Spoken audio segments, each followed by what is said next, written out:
noches, bienvenidos a una nueva edición del Acuerdo Nacional. El tema que nos convoca esta noche tiene que ver con la reforma constitucional, reforma fundamental para alcanzar, entre otras cosas, la estabilidad política y jurídica del país. Esta noche nos acompaña el señor Rafael Rocayolo, él es secretario técnico del Acuerdo Nacional. A él vamos a darle las buenas noches y las gracias por acompañarnos. ¿Cómo está, señor Rocayolo? Bienvenido.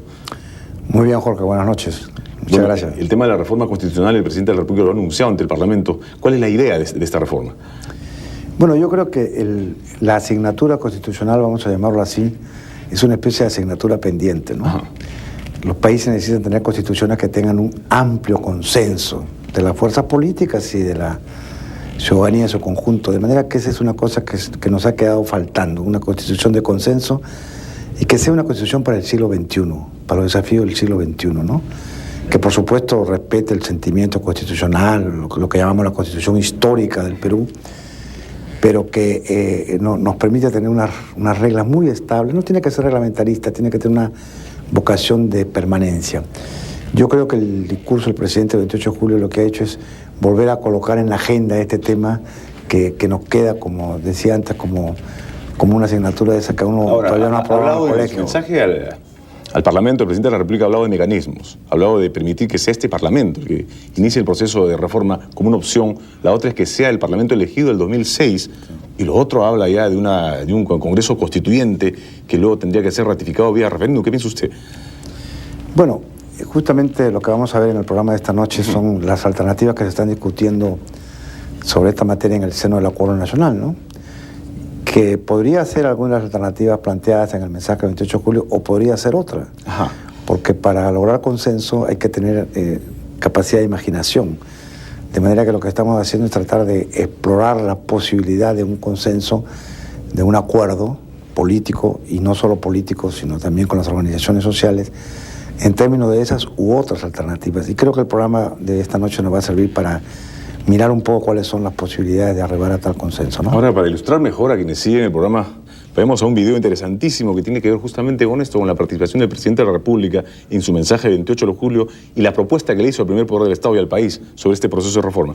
Adelante con las imágenes. Veamos.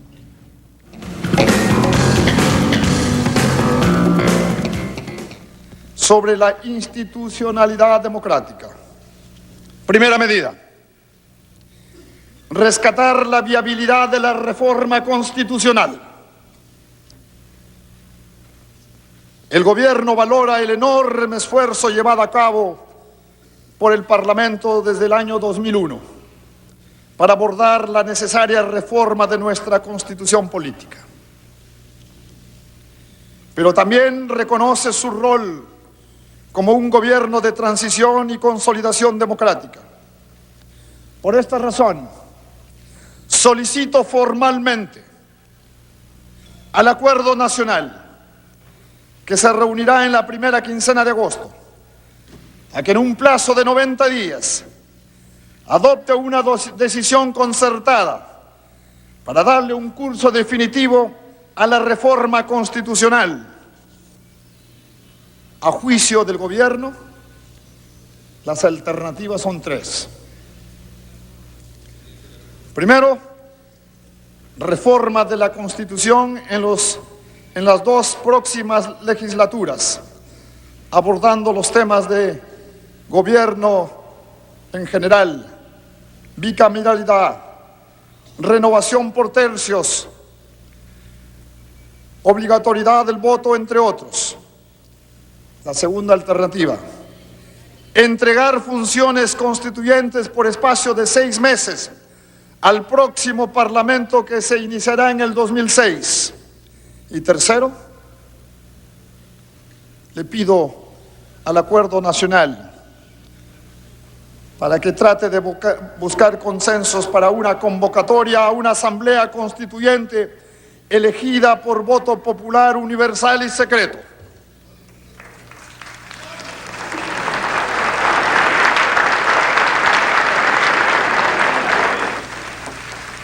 En cualquiera de los casos, señor presidente, en cualquiera de los casos, el gobierno no proporcionará una decisión que no reúna el mayor consenso posible. Ello no implica, claro está, que este soberano Congreso en uso de sus atribuciones, pueda adoptar otras alternativas.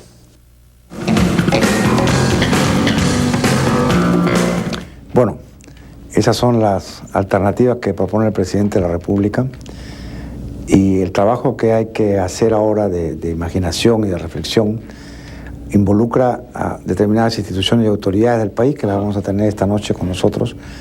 El presidente del Tribunal Constitucional, por supuesto, el doctor Javier Alba Orlandini, el presidente de la Comisión de Constitución del Congreso, el congresista Aurelio Pastor, el coordinador de este grupo de trabajo del Acuerdo Nacional, que es el también constitucionalista Ernesto Blume, y algunos especialistas que nos van a acompañar para ilustrar estas alternativas posibles, ¿no? Ahora, de las alternativas planteadas por el presidente de la República, presiento que la más viable es la primera, esto es, que este Parlamento sea el que lleve adelante y el que concluya este proceso de reforma constitucional, porque la segunda es, no sé, la tercera, eso de un Congreso Constituyente, probablemente sea la más controvertida, no sé qué piensa.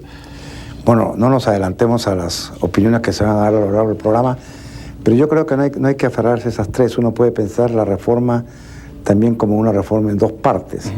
Hay algunas cosas inmediatas que hacer en cualquier caso, ¿eh? Aún para hacer una asamblea tendría que haber algunas decisiones parlamentarias del Congreso previas.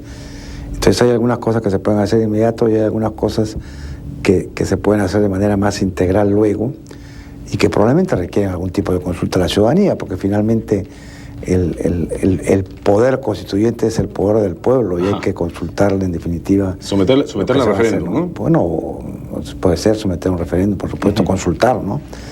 De manera que el tema, siendo muy importante, se presta a una serie de posibilidades que yo creo que es muy importante conocer en profundidad, ¿no? Muy bien, vamos a irnos una brevísima pausa comercial.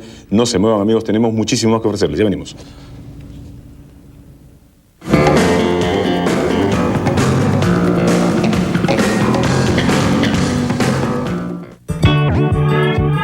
Estamos de vuelta con el programa y el tema que nos convoca en este bloque tiene que ver con el Acuerdo Nacional frente a los posibles mecanismos para la reforma constitucional. Nos acompaña en la mesa de conversaciones el doctor Javier Alba Orlandini, presidente del Tribunal Constitucional. También está con nosotros el señor Ernesto Blume, miembro de Somos Perú y coordinador del Grupo de Reforma Constitucional del Acuerdo Nacional, y el señor Aurelio Pastor, quien es presidente de la Comisión de Constitución del Parlamento. A ellos las gracias por acompañarnos esta noche, y la pregunta sería en relación a los mecanismos, doctor Alba Orlandini, ¿qué mecanismos utilizar para este proceso de reforma? ¿Debe hacerse a través de un Congreso Constituyente? ¿Debe hacerse este proceso de reforma constitucional apelando al Parlamento Nacional, proceso que además ya se había iniciado? ¿Cuál es su punto de vista? Bueno, hay varias maneras de hacer la reforma. El gobierno transitorio del doctor Paniagua designó una comisión de base para estudiar la reforma constitucional y planteó tres mecanismos. La reforma inmediata, en cuanto asumiera el presidente Toledo el cargo de presidente de la República, o sea, a través del Congreso. El otro mecanismo era la consulta mediante referéndum, y el tercero, la convocatoria de una asamblea constituyente. ¿Qué es la tesis que comparte usted? Yo creo que la reforma debe hacerse lo más integral posible. El mecanismo es lo que se puede ver en lo práctico, cuál es el operante. Mi criterio sería una asamblea constituyente hacia el fin del año 2005, para que no haya ningún problema de conflicto con el Congreso constituido y para que la nueva Constitución pueda regir al nuevo gobierno. Vamos a escuchar también las opiniones del congresista Aurelio Pastor, miembro de la Comisión de Constitución del Parlamento. ¿Cuál es su punto de vista en relación a estos mecanismos? ¿Por cuál se debería optar? ¿Qué es lo más práctico del país? Bien, Jorge, yo pienso que hay dos momentos que hay que tener en claro, ¿no? Primero, que efectivamente el Perú necesita una reforma general de la Constitución, porque eso implica no solamente recuperar los valores democráticos de una carta como la que tenía la del 79 y que luego por los hechos del año 92 quedaron de lado. Creo que deberíamos recuperar una carta con valores eminentemente democráticos. Lo que pienso es que hoy no es el momento para hacer una convocatoria a través de una asamblea constituyente, sino que más bien podríamos esperar al 2006 para pedirle a la población, por ejemplo, una opinión con respecto a la posibilidad de convocar a una asamblea constituyente. ¿Por qué no es el momento? Porque, para empezar, tendríamos que convocar hoy día una asamblea constituyente cuando estamos a 19 meses del próximo proceso electoral nacional. Y me parece que eso podría de alguna manera trastocar ya el calendario. Hay un calendario electoral apretado, dice usted. Nosotros estamos siguiendo. Ahora, lo que sí creo es que el Congreso actual, a pesar del momento, tiene que hacer algunas reformas puntuales para que el 2006 nosotros podamos haber encontrado ya un nivel de avance. Por ejemplo, en el tema del voto facultativo, en el tema del voto de los militares, en el tema de la bicameralidad, hablando de aspectos de tipo electoral. Hay otros temas que también son importantes en materia de reforma constitucional que no forman parte de este bloque, ¿no? Vamos a tratar de democratizar el tiempo, vamos a darle también la oportunidad al doctor Ernesto Blume Fortini. Quisiéramos conocer su punto de vista al respecto. Bueno, yo pienso particularmente que el tema de la reforma constitucional tiene que ser visto con mucha serenidad y con una dimensión de lo que ha acontecido en el pasado. No nos olvidemos que esta Constitución, la vigente, es la número 12, que hemos tenido desde la del 23, 26, 28, 34, 39, 56, 60 y 67 en el siglo XIX. Y luego hemos tenido en el siglo XX la del 20, la del 33, la del 79 y la del 93. Eso sin contar una serie de lo que yo denomino instrumentos normativos con pretensión constitucional que en diversos momentos se dieron en la República y que han tenido cierta vigencia, entre comillas, constitucional, como ha podido ser, por ejemplo, el Estatuto Provisorio de San Martín, las bases de la Constitución del 22, el Plan Tupac Amaru, el documento del 5 de abril de 1992. Vale decir que este país en sus 180 y tantos años de vida republicana ha vivido, como decía don Manuel Vicente Villarán en el primer tercio del siglo XX, haciendo y deshaciendo constituciones. Ahora, pero perdóneme, a todos los efectos prácticos, doctor Blume, ¿qué es lo mejor para el país? Sí, ahí voy.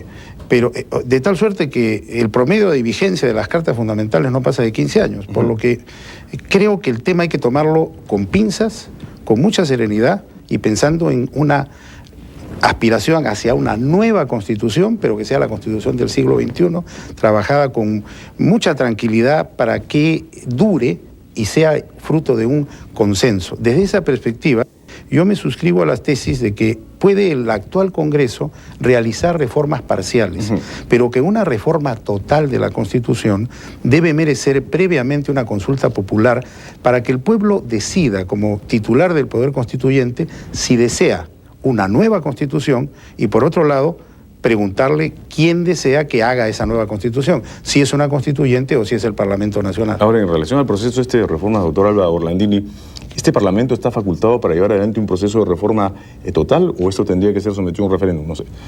Es un tema que se debate mucho. Incluso mereció una sentencia dictada en enero del año 2003 a raíz de que el Colegio de Abogados de Cusco impugnó la ley 27600 que encargaba, y el encargo sigue vigente, a la Comisión de Constitución del Congreso la formulación de un proyecto o propuesta de nueva Constitución. Se puede hacer la reforma integral de acuerdo con esa ley, sometiendo lo que apruebe el Congreso a un referéndum. De manera que esa posibilidad está abierta, está vigente.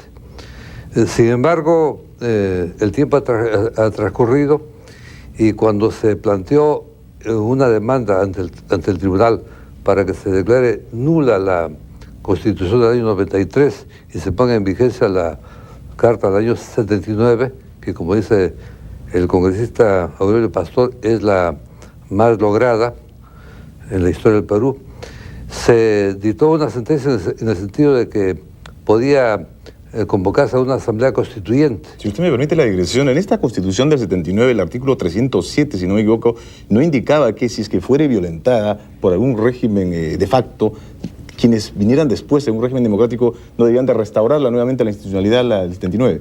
Sí, esa norma podría tener efecto ultraactivo. Sin embargo, hay hechos ocurridos a lo largo de varios años que son irreversibles. Por ejemplo, el actual Congreso emana de la Constitución del año 93, o mejor dicho, está elegido conforme a esa carta política. El actual presidente de la República, con sus vicepresidentes, fueron elegidos también conforme a esta Constitución. El Tribunal Constitucional está elegido por el Congreso conforme a esta Carta Política. Nos quedan 4 minutos, lamentablemente. Doctor Aurelio Pastor, su punto de vista.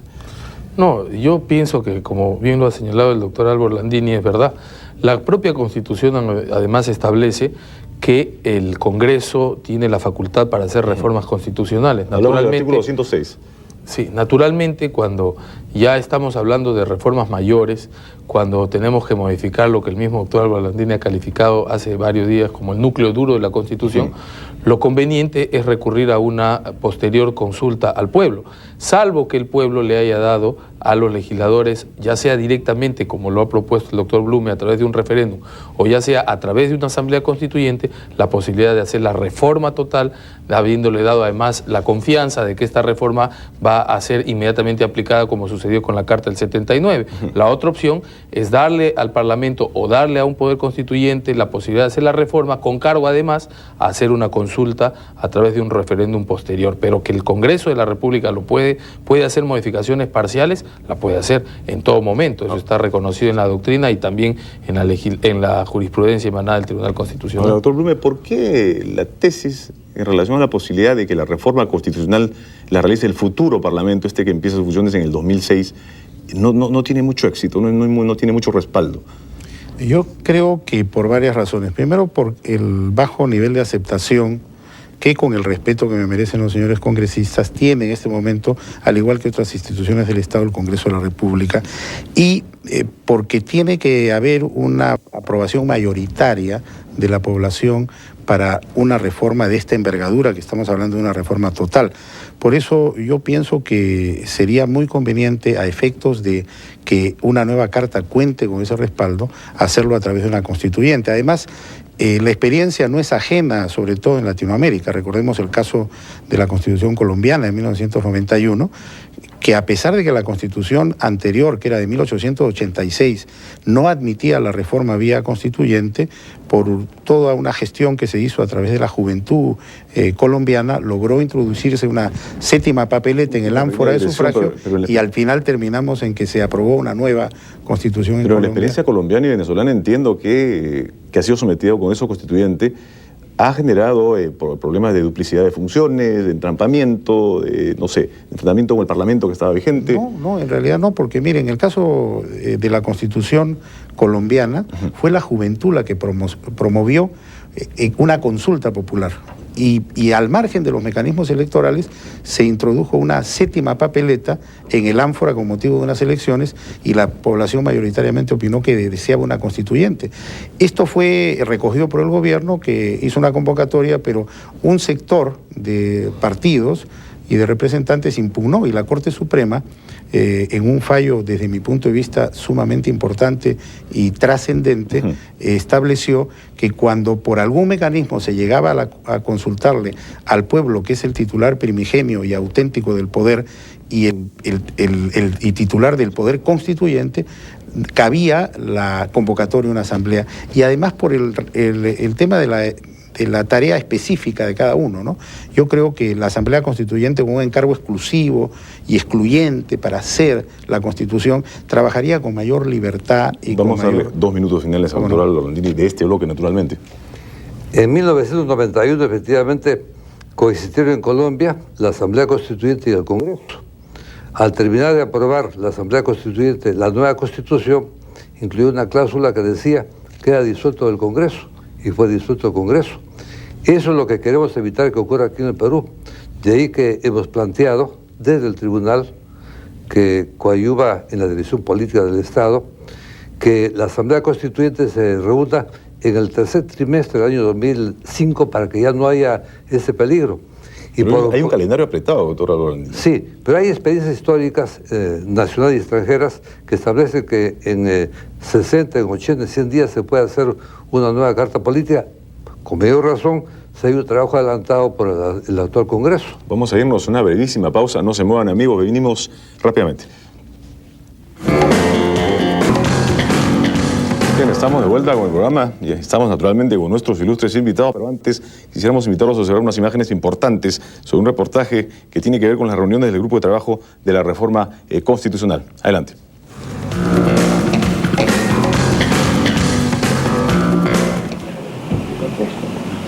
El presidente de la República, señor presidente, el 28 de julio, propuso que este acuerdo nacional se pronuncie y naturalmente exprese opinión sobre la mejor forma que a su juicio podría contribuir a la reforma de la Constitución, bajo el entendido de que con esa reforma podría bonificarse sustantivamente nuestro sistema político. No tengo que hacer mucha argumentación para llegar a la conclusión de que la receta ideal sería la convocatoria a una asamblea constituyente. Eso está fuera de toda duda. Y quiero recordar que en el gobierno transitorio yo propuse y designé una comisión de juristas que estudiaran las bases para la reforma de la Constitución, y el informe correspondiente proponía distintas alternativas de modificación de la Constitución, la primera de las cuales era justamente la convocatoria a una asamblea constituyente. Hay reformas que hay que hacer ahora, y en esto quisiera insistir, y por eso mi opinión. Si nosotros dejáramos para un Congreso Constituyente a convocarse a partir del año 2006, estaríamos aplazando la introducción del bicameralismo en el país. Si nosotros aplazáramos para entonces la modificación de las normas relativas al sistema electoral, estaríamos igualmente aplazando decisiones que de repente resultan urgentes. Y como esto tal vez en la sabiduría y en la buena disposición del Congreso pueden encontrarse algunos otros temas cuya urgencia exige un tratamiento actual. El doctor Fernández Arce decía con toda razón, hay algunas normas de carácter urgente que hay que introducir en el Tribunal Constitucional, o hay que integrar dentro de la jurisdicción única los organismos que administran justicia en este país. Tal vez el tema exige una decisión urgente. Sea lo que fuere, eso se puede hacer ahora. ¿Hasta dónde se puede hacer eso? En mi opinión, y esta es la razón de la opinión que yo he sostenido, hasta donde llegue el consenso. Los consensos son los que permiten las vigas maestras de un régimen que sea estable. Y ahí es donde yo creo que la combinación de una mesa como esta en el Acuerdo Nacional, con lo que pueda hacer el Congreso o con lo que pueda hacer después una constituyente o quien sea, será importante.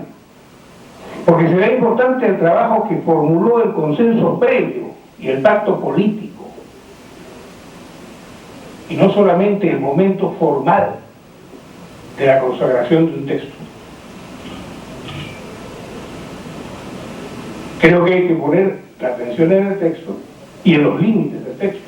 Y aquí viene un punto que es central. Comenzamos hablando de reforma total, la ley lo dice, y la Constitución del 36 lo dice expresamente al hablar de referentes. Pero la sentencia que hace el Tribunal Constitucional sobre la denuncia de inconstitucionalidad que el Colegio de Abogados del Cusco presentó y que perdió, señala que el Congreso solo puede hacer reforma parcial. ¿Pero qué define como reforma total? La definición sobre reforma total es tal que con toda claridad se podrá ver que muchas constituciones que llamamos nosotros distintas son simples reformas parciales de la Constitución anterior. Porque para que sea una reforma total, además de la renuncia de valores centrales en materia democrática, por ejemplo, en materia de vigencia del Estado de Derecho, hace referencia a límites materiales como, por ejemplo, desaparecer lo que se refiere a la defensa de la dignidad del ser humano, a la soberanía del pueblo, al Estado democrático de Derecho, a la forma republicana de gobierno y el régimen económico y político y la forma de Estado. Estoy seguro que si nos ponemos a estudiar varias de las constituciones que siguen a la de 1860, encontramos que nada de eso ha cambiado. Y no creo que a nadie se le haya ocurrido pensar que vamos a salir de la forma republicana de gobierno, por dar un ejemplo.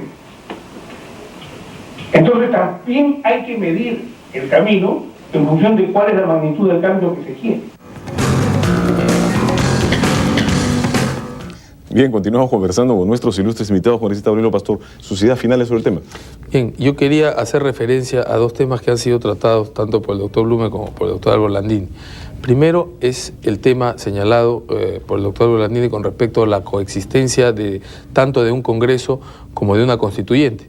Efectivamente, una de las cosas que se pretende evitar es que la Asamblea Constituyente pueda de alguna manera acortar el mandato del Congreso y probablemente ese sea uno de los factores que no permitan en este momento una convocatoria.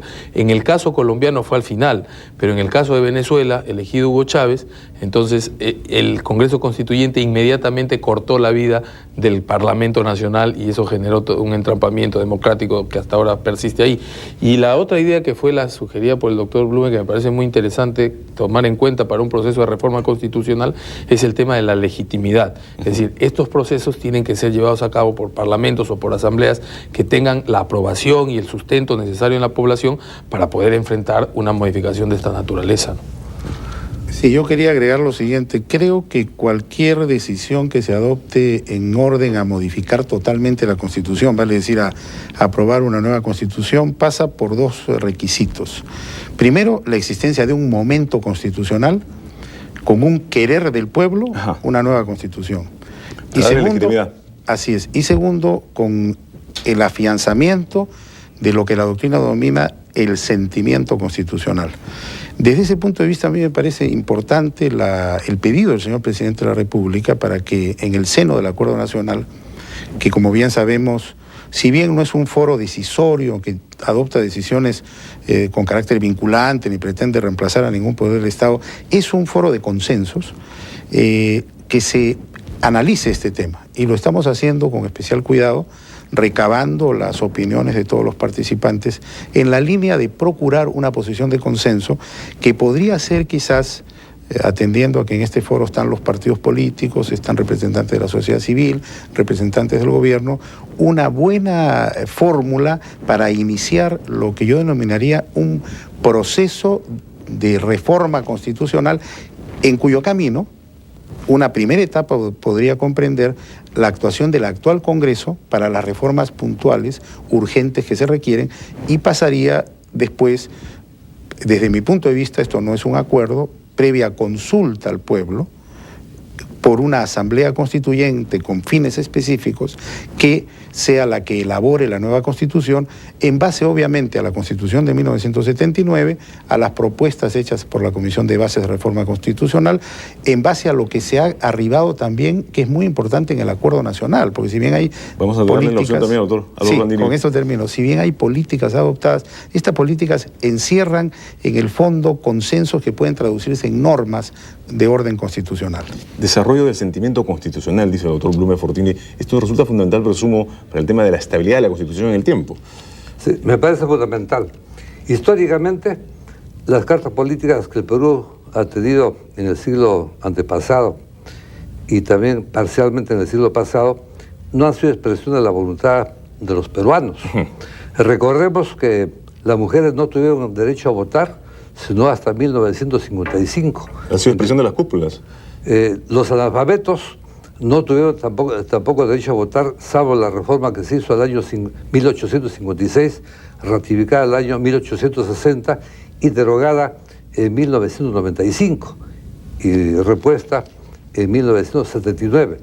La Constitución de 1993, para no hacer mucha historia, pudo haber sido expresión de la voluntad del pueblo, pero recordemos que una parte de los miembros de ese Congreso fue expulsada del seno del Congreso Constituyente, de manera que se trató de un Congreso mutilado que aprobó un artículo 53 que establecía que los integrantes de los partidos llamados de organización internacional no podían intervenir en la vida política del país y como consecuencia la mayor parte de la población del Perú no pudo intervenir en la vida política del Perú. La Constitución que sí fue consenso de los peruanos es la Carta de 1979. La actual, con cifras, compruebo que no es expresión de la voluntad del pueblo. Además buscó institucionalizar una dictadura, ¿no? Así es. Habían 11 millones de peruanos inscritos, concurrieron a votar algo más de 8 millones, de los cuales menos de 4 millones votaron por el sí. Bueno, de manera que no hubo consenso para aprobar esta carta política. Nuestras gracias al doctor. Pero está vigente ya. Nuestras gracias al doctor Javier Aldo Landini, al doctor Aurelio Pastor, al doctor Blume Fortini por acompañarnos esta noche. Ustedes, amigos, no se muevan, tenemos muchísimo más. El tema del siguiente bloque tiene que ver con el acuerdo nacional frente a los posibles mecanismos para la reforma y la búsqueda de los consensos para esta carta política. Ya venimos.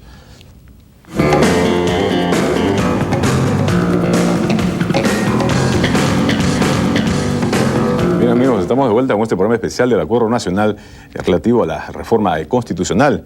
Nos acompañan a esta hora el señor José Amado. Él es miembro del Centro de Estudios Internacionales de la Universidad de Harvard. Está también con nosotros el señor Víctor Andrés García Belaunde, presidente de Acción Popular. Está el señor Enrique Bernales, él es director ejecutivo de la Comisión Andina de Juristas, y el señor Jorge Danós, jefe del Gabinete de Asesores de la Presidencia del Consejo de Ministros. Y el tema que nos convoca, entre otros, tiene que ver con si es posible o no el consenso para la reforma constitucional. Doctor Bernales, muchas gracias por estar con nosotros esta noche. El proceso de reforma constitucional lo inició este Parlamento. Habían avanzado casi un 70% de la revisión de los artículos y el 20 de abril del año pasado se suspendió. Las razones no se conocen. O sea, la pregunta obvia sería: ¿hay o no hay consenso para llevar adelante este proceso de reformas? Bueno, yo diría que el proceso propiamente lo inició el presidente Paniagua, cuando convocó a un grupo de expertos y se dio un documento de bases para la reforma de la Constitución, y el Parlamento cogió una de las alternativas. Luego eso se concretó en la ley 27600, se inició un proceso sostenido hasta que un buen día dijeron: hasta aquí nomás andamos, y se pararon. No voy a calificar cómo se pararon.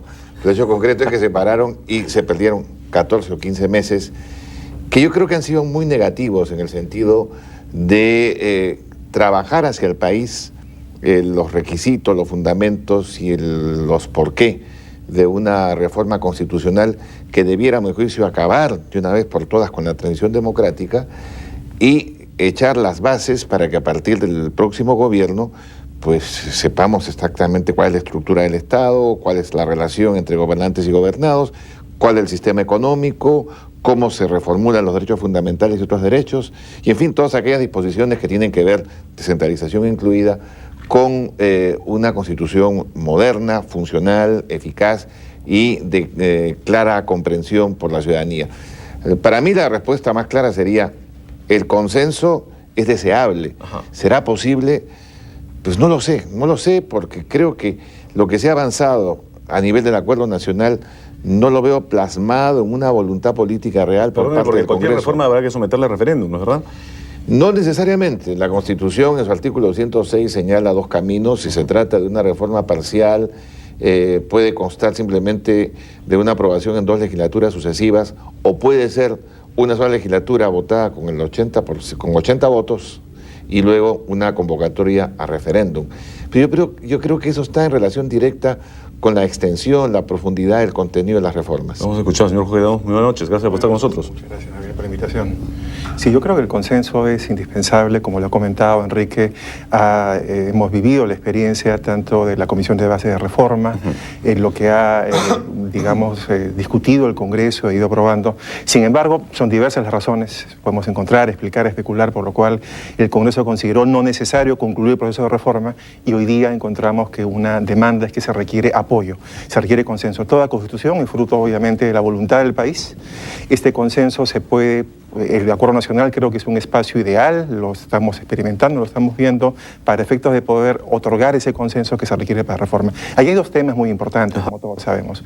Uno es lo relativo a la forma como se debe realizar esta reforma. El medio lo hace el Congreso actual, como ha comentado Enrique, hay 2 modalidades, con mayoría calificada, en 2 legislaturas. En mi opinión, sería lo más práctico. Probablemente el tema es en qué aspectos es posible hacerlo sin la consulta popular, porque el otro mecanismo es en qué aspectos se puede reformar convocando a la consulta al pueblo, vía un referéndum o vía la convocatoria de una asamblea constituyente. Entonces son 2 temas en discusión. Vamos a ver la venida al doctor Víctor Andrés García Belaunde.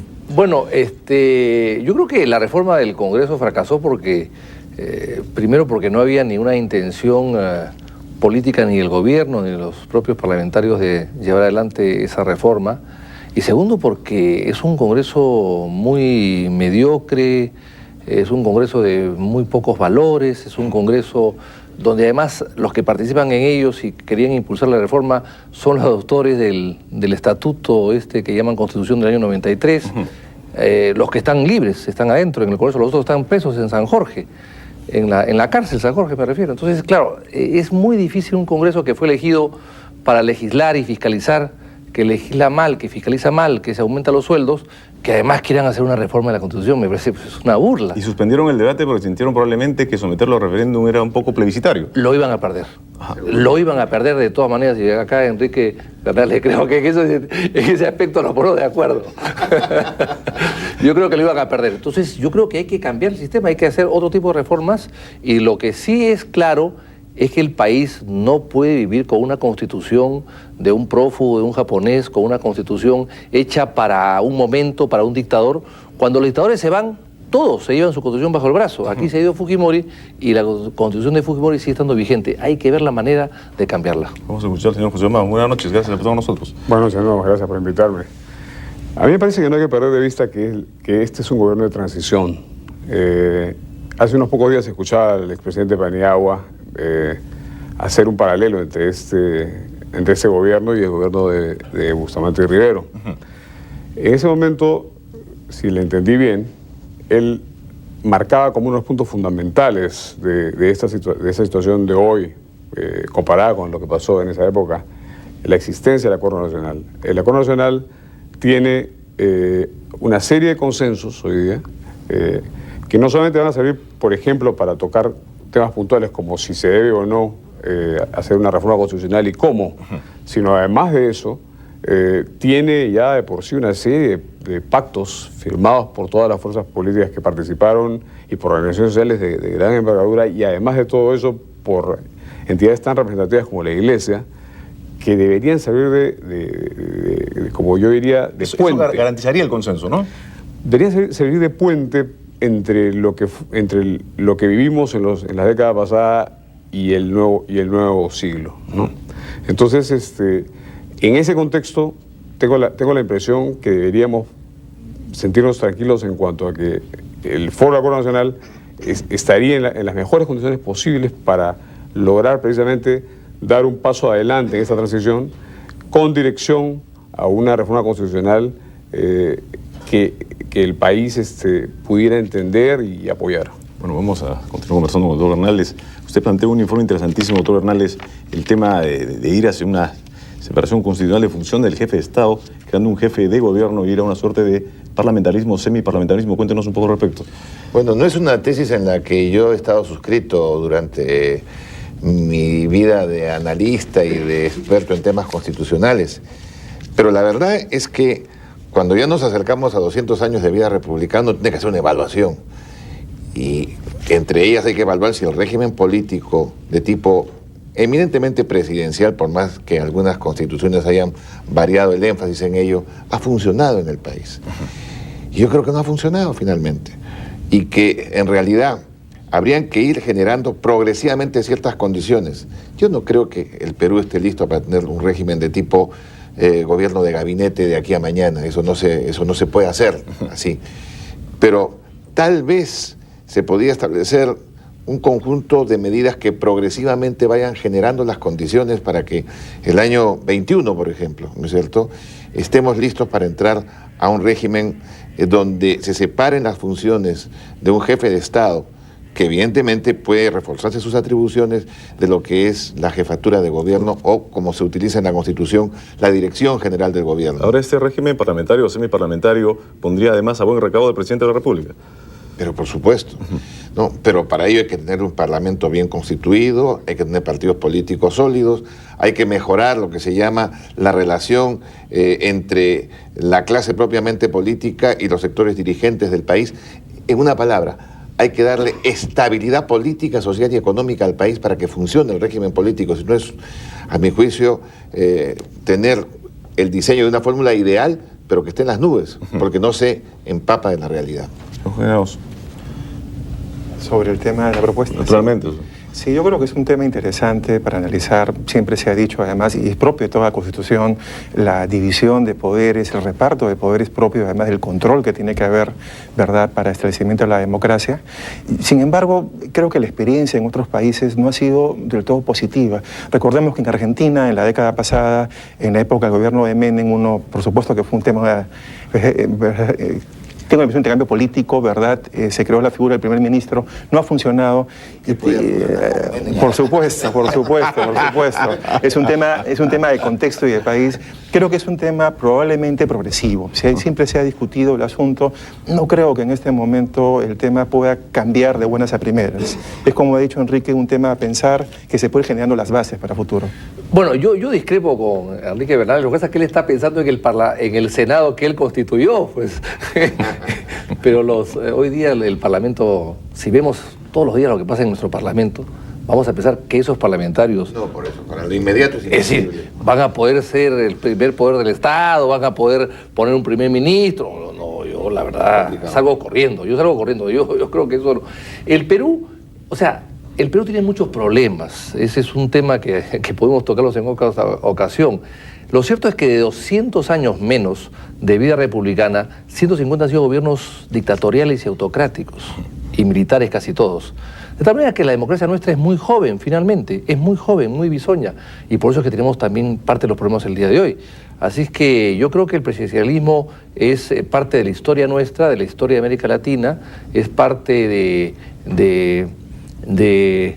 un sistema en el cual hemos vivido también en la colonia un virrey, un ejecutivo fuerte. Yo creo que es difícil cambiar eso, hay que perfeccionarlo y mejorarlo.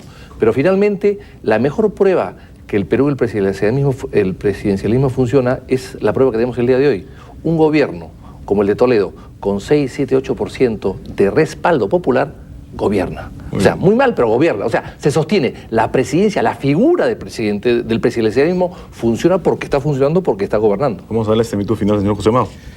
Bueno, en mi opinión, la Constitución que nos rige, llamémosla o no Constitución, tiene un paso adelante en el tema de dividir un poco las funciones de jefatura de Estado de las funciones del día a día del gobierno, ¿no? Definitivamente, la modificación que se hizo en la ley cuando asumió el presidente Toledo, el hecho mismo de haber nombrado un primer ministro sin cartera, ¿no es cierto? Toda la nueva organización de la presidencia del Consejo de Ministros, hasta el día de hoy, por lo menos permite una gerencia a nivel de lo que es la marcha del gobierno. Pienso yo que ese punto medio es un buen test, un buen laboratorio de lo que muy bien podría ser un camino que, si bien de repente no nos lleve hasta un parlamentarismo, por lo menos sí nos lleve a la separación entre la jefatura de Estado y el nivel gerencial del gobierno. Muy bien. Antes de irnos a la pausa y naturalmente volver con nuestros invitados, tenemos un video interesante con más opiniones sobre este tema. Adelante.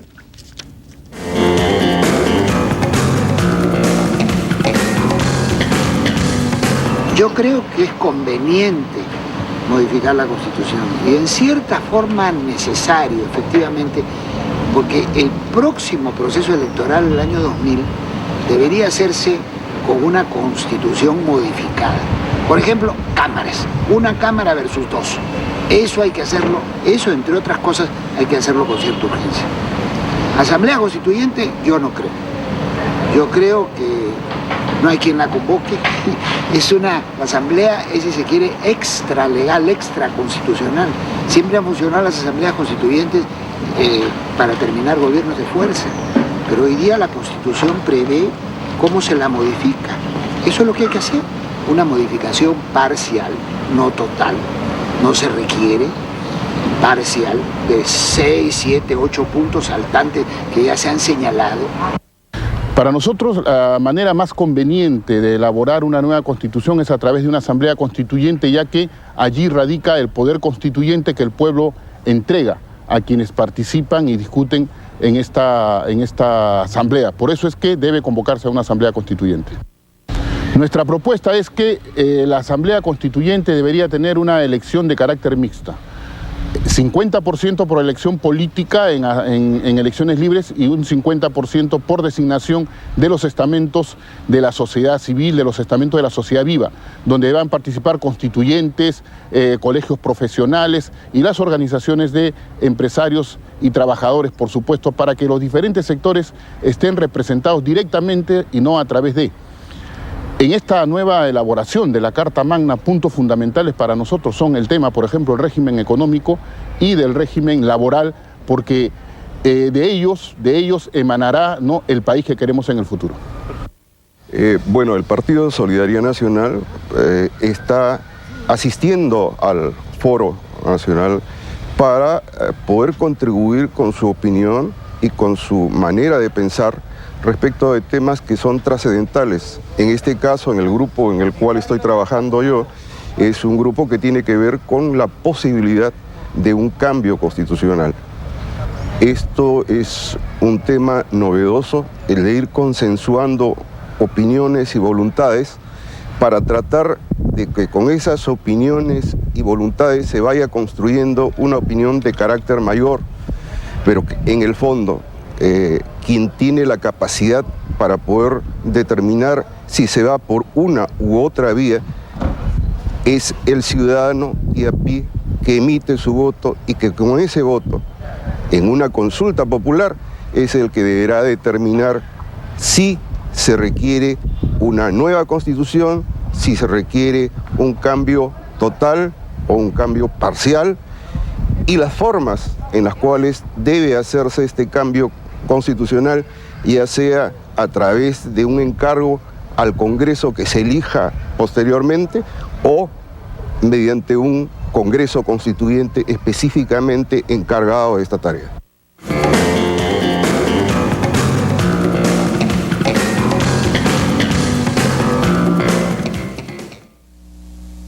De Arte llega a ustedes gracias al auspicio de...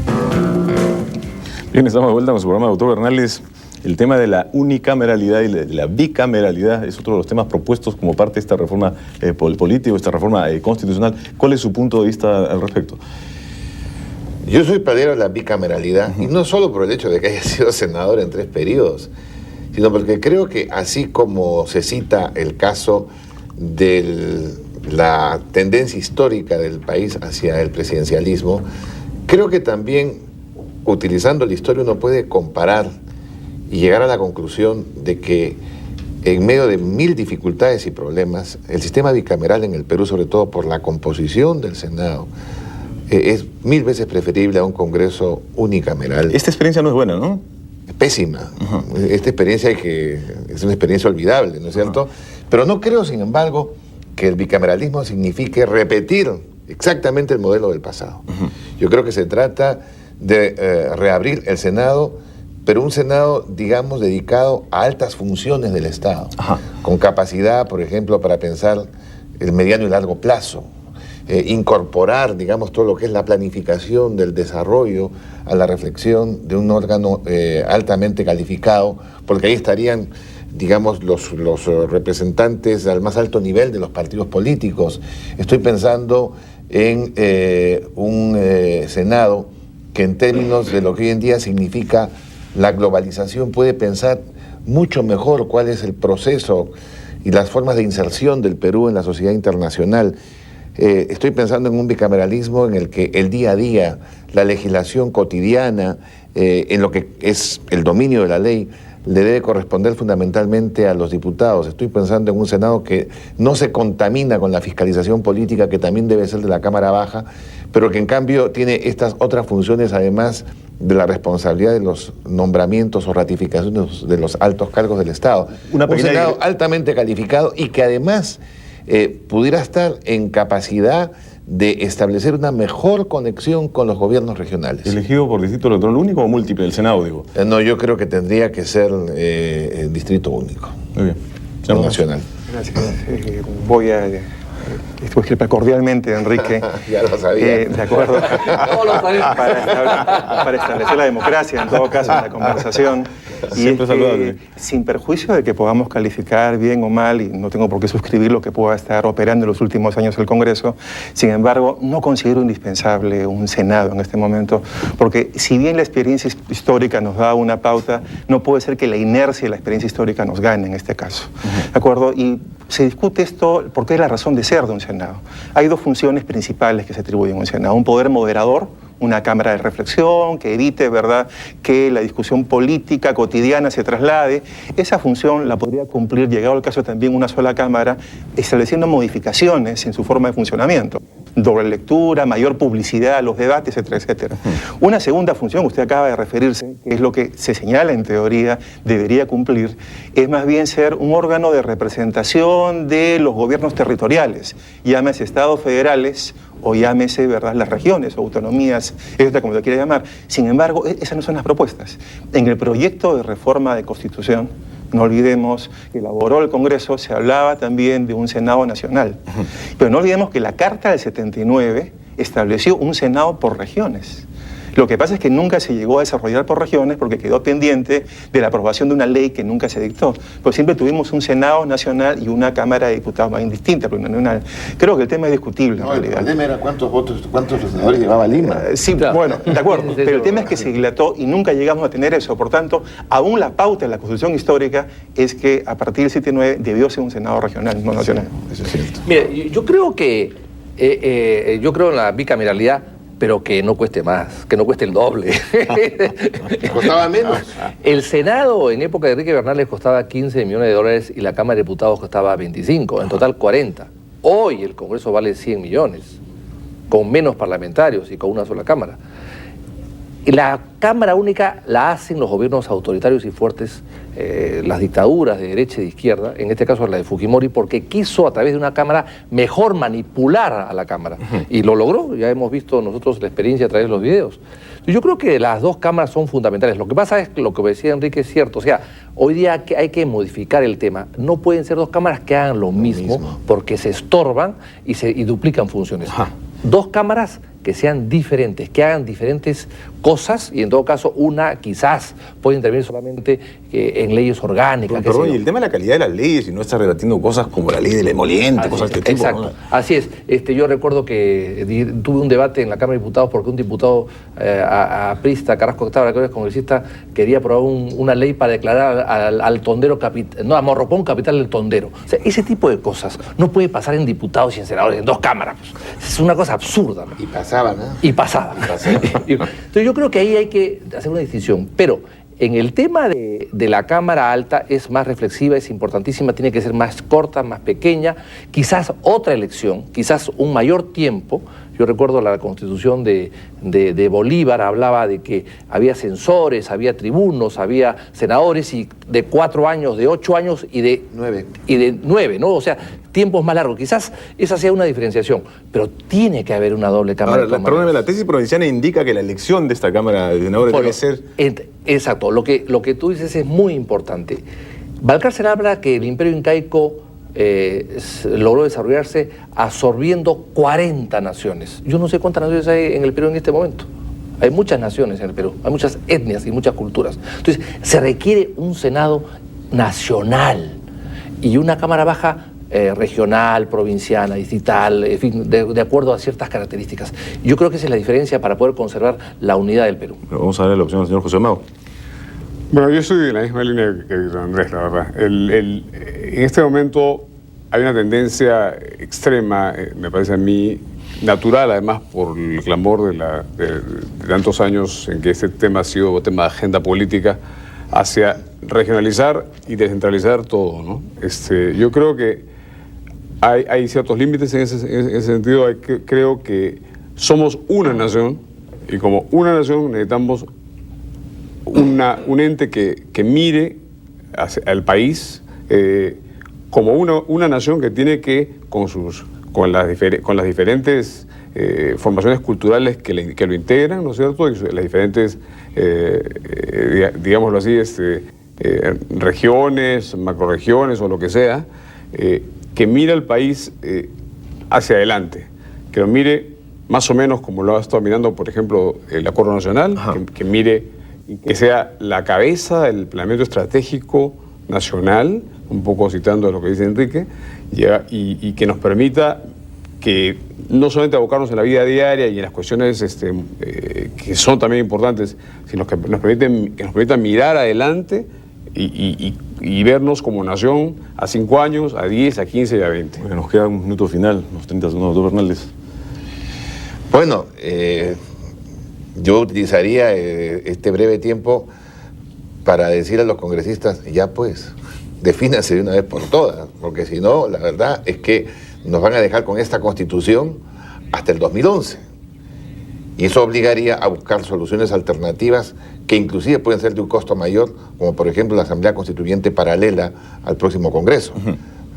Si se quiere evitar una situación de ese tipo, es mejor que se pongan las pilas de una vez. Otra pregunta rapidita, ¿el voto electoral, el voto preferencial hay que eliminarlo?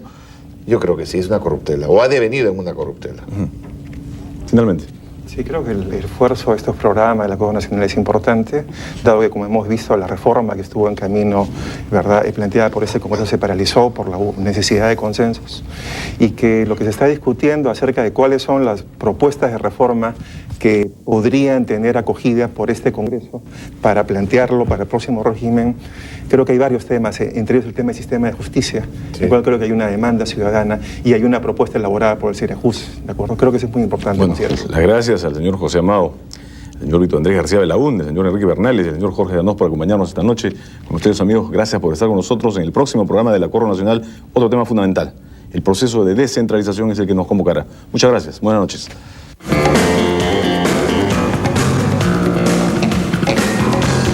Cercara. Por su parte, el expresidente respondió a las acusaciones con calma, pero con firmeza. Parece ser que el ambiente político con miras a las elecciones del 2006 se va calentando. Hoy Hernando de Soto y Valentín Paniagua se han enfrentado. De Soto responsabilizó a Valentín Paniagua de permitir que el terrorismo nos acorralara, además de desmantelar el programa de titulación de tierras, favoreciéndose indirectamente su estudio de abogado. Aunque hoy De Soto aclaró que no quiso ofender a Paniagua, dijo que hay que saber reconocer los errores. Y yo comprendo perfectamente bien que un presidente de la República, que tiene que firmar en muchos casos miles de decretos supremos al día, y tiene que suscribir leyes y abogados, no se den cuenta de las consecuencias de lo que están haciendo. Se requiere un cierto grado de humildad para decir, mire, yo fui capaz de hacer un par de errores. Por su parte, un apacible Valentín Paniagua tuvo una sola respuesta ante lo dicho por su acusador. Este es un debate de carácter político que ha estado vinculado a las decisiones que se adoptaron en el gobierno transitorio y naturalmente mientras se mantenga como un debate de carácter político sobre temas políticos y no sobre problemas personales, pues no hay ningún inconveniente en discutir. Hernando de Soto insistió en que el gobierno de transición perjudicó a los más necesitados cuando modificó el régimen regulatorio del derecho de propiedad. Mucho alivio se le puede dar a la mayoría de los peruanos, sobre todo los más pobres, también en cuestiones tributarias, si solamente se le quitan esos costos excesivos que tiene que pagar al gobierno por vía no tributaria. Sin embargo, para Paniagua este tema ya fue aclarado, pero sí enfatizó sobre el tema de la Corte Interamericana de Derechos Humanos, criticado por Hernando de Soto. Yo he explicado con toda claridad por qué retornamos a la competencia contenciosa de la Corte Interamericana, cómo cumplimos con una resolución legislativa del Congreso y por qué razón se adoptó esa decisión en consonancia con la exigencia de todos los sectores democráticos del país. Y bueno, quienes sí decidieron fijar su posición sobre este tema fueron el canciller Manuel Rodríguez Cuadros y el exmiembro de la Comisión de la Verdad, Carlos Tapia. Es evidente que esta tarde el canciller Manuel Rodríguez Cuadros se pronunció sobre las fuertes declaraciones y acusaciones de Hernando de Soto contra el expresidente Valentín Paniagua. Él señaló que no se puede responsabilizar a Paniagua por el fallo de la Corte Interamericana de Derechos Humanos en los casos de terrorismo, ni calificar como error el que el Perú siga perteneciendo a ese organismo. El presidente Paniagua hizo muy bien en regresar a la Corte en los términos en que el Perú normalizó, porque el Perú nunca estuvo desligado de la Corte. Los compromisos del Perú en la Corte Interamericana vuelvo a repetir, son compromisos que son esenciales para la vida democrática en el Perú. También insistió en que Paniagua sería el candidato ideal para la Secretaría General de la OEA. Cuando yo digo que es el candidato ideal, es mi opinión personal respecto a sus calidades, ¿no es cierto? Yo también he señalado en repetidas oportunidades que el gobierno tendrá que tomar una decisión y que esa decisión tendrá que ser el resultado de las conversaciones que tenga el presidente Toledo con el presidente Paniagua. Quien también cerró filas para defender al expresidente Paniagua fue Carlos Tapia, quien además se defendió del calificativo de proterrorista que De Soto usó contra él cuando integraba la Comisión de la Verdad. Tanto estar en Zimbabue, en Malí, en Egipto, en Azerbaiyán, no conoce lo que hemos hecho en la Comisión de la Verdad. Él dice, no se le reconoce a los comités de autodefensa sus logros. Mentira, si yo he redactado el capítulo de los comités de autodefensa. Según Tapia, esta campaña de Hernando De Soto es con miras políticas. El objetivo, hacer una hábil medición de encuestas con la intención de ocupar el sillón presidencial en el 2006. Aunque parezca mentira, resulta indignante que desde Nueva York un centenar de escritores piden nada menos que la liberación de la terror. Hay que se pueden hacer para mejorar la vida de la gente. Y se me pidió de profundizar el tema. Y uno de los temas que saqué a colación, porque es una cosa que me duele personalmente, es cómo en el curso de los años 90, bueno 80, porque comenzaron durante el régimen del presidente García, se había verdaderamente ayudado muchísimo a las personas de menores recursos en el Perú ser propietarios. Y eso ha dado lugar a que en el Perú se ha crecido en sectores donde no se suponía crecer, donde hay ahora créditos y un beneficio de cerca de $10.000 millones para personas en pueblos jóvenes. Es el proyecto estrella del Perú, financiado por el Banco Mundial, y en el cual, por supuesto, participamos nosotros en el diseño. Y lo que ha ocurrido en ese proyecto es que, en primer lugar, por un decreto supremo que sacó el presidente Paniagua cuando estaba en el gobierno, muchos de esos beneficios se retiraron. Y en segundo lugar, a través de una demanda que él suscribió, se continuaron a retirar. Y yo señalaba todo esto no para decir, y quiero reafirmar esto, de que el señor Paniagua es una persona con malas intenciones. Yo de ninguna manera he querido dañar su honorabilidad. Creo que es una persona honrada. Lo que creo es que muchos de los problemas que tiene el Perú no es por falta de personas honradas y personas de bien, sino es por personas que no han entendido el impacto que puede tener la ley o la mala ley en la vida de los pobres. Nosotros hemos calculado que las medidas que aprobó el doctor Paniagua, seguramente creyendo que eran las mejores, yo no dudo de sus buenas intenciones, que eran las mejores, sin embargo han tenido las consecuencias y van a tener la consecuencia de privar a la gente más pobre del Perú de más de $1.000 millones, cifra, sino porque no sabía lo que hacía. Yo lo que le quiero pedir al doctor Paniagua, ya que no acepta discutir el tema conmigo y debatirlo conmigo, lo cual es lo democrático y lo natural, pero yo respeto el hecho que la gente no quiera debatir con alguien en particular, sobre todo donde quizás no le vaya tan bien, es esencialmente invitarlo a revisar las medidas que él ha firmado, en tanto que presidente de la República, y en tanto, como él mismo ha dicho, con el perfecto derecho que tiene como privado a ser abogado de las causas que les parece, que nos ayude a revisarla. Yo espero que se convenza y nos ayude a derogarlas, porque mucho alivio se le puede dar a la mayoría de los peruanos, sobre todo los más pobres, también en cuestiones tributarias, si solamente se le quitan esos costos excesivos que tiene que pagar al gobierno por vía no tributaria. Y podríamos extender... De Soto se está refiriendo a dos medidas que se dieron durante el gobierno de Paniagua, y una de ellas me parece que incluso durante el gobierno del presidente Toledo. Una de ellas se refiere al COFOPRI, que fue reestructurado. Se le restaron algunas atribuciones en favor de los alcaldes. Ahora, en su momento eso fue una demanda muy fuerte de los alcaldes y se logró, sin embargo, mantener al COFOPRI como una entidad centralizada y de asistencia técnica. Y el hecho es que COFOPRI ha seguido funcionando además con eficacia. Y la otra se refiere a esta ley que se dio por la cual se le devolvió a los notarios la atribución de firmar vía escrituras o vía los mismos formularios los documentos de inscripción de propiedad. Y entonces esto, según De Soto y según el ILD, ha encarecido tremendamente, ha vuelto a encarecer todo lo que tiene que ver con inscripción de títulos de propiedad y transacciones que usan los registros para estos fines o para fines vinculados a la propiedad. Y entonces, incluso la semana pasada, hay que decirlo, el Colegio de Abogados de Lima presentó un proyecto de ley para derogar artículos de aquella ley que restablece la obligación de que los notarios firmen pues las escrituras o los formularios. O sea que es un tema que está en plena vigencia en este momento. Bueno, efectivamente, por otro lado, se nos ha alcanzado la demanda ante el Tribunal Constitucional firmada por los notarios contra ese proyecto, contra otros artículos de ese mismo proyecto de ley, en la cual designan como abogados del Colegio de Notarios al doctor Valentín Paniagua y al doctor Juan Jiménez Mayor. Pero hay que también decir que el doctor Paniagua se apartó de esta causa apenas recibió la primera crítica, precisamente de Hernando de Soto. Bueno, vamos a una pausa. Vamos a estar nosotros ahora con Richard Díaz, viceministro del Interior, que está en el ojo de la tormenta mediática de la denuncia.